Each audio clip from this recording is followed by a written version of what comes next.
already. The basic idea of this executive order is to ensure that we properly train the workforce of the future.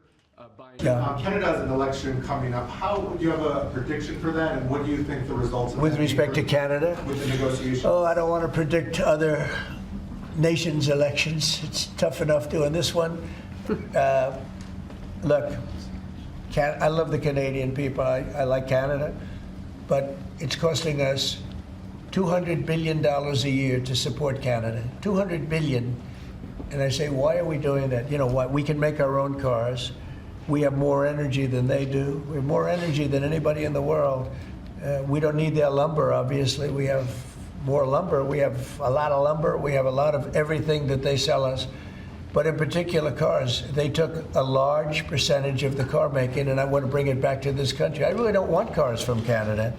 So when I put tariffs on Canada, they're paying 25%, but that could go up in terms of cars. When we put tariffs on, all we're doing is we're saying we don't want your cars in all due respect. We want really to make our own cars, which is at the same time I want to help Canada. I have spoken to the current Prime Minister.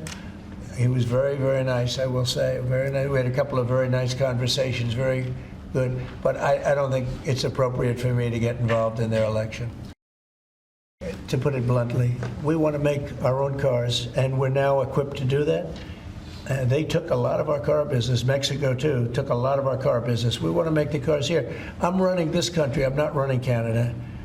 And that's why I asked Trudeau, who I call Governor Trudeau affectionately, but I asked him, why are we spending $200 billion to support Canada, to subsidize Canada? And he was unable to answer the question. I mean, why are we doing that?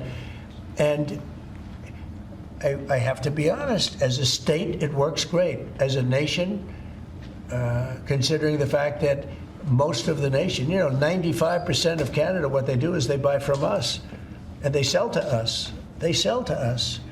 If we didn't buy their oil, and we don't need their oil. We have more oil than anyone, but we don't need their oil. We don't need their lumber. We don't need their cars. We don't need anything. So I said, why are we doing this? Why are we spending $200 billion? It doesn't make sense. If we needed something, that would be a different subject. So I'm working well with Canada. We're doing very well. We're working on a deal. We'll see what happens. But again, why, representing this country, why are we spending $200 billion to support and subsidize another country?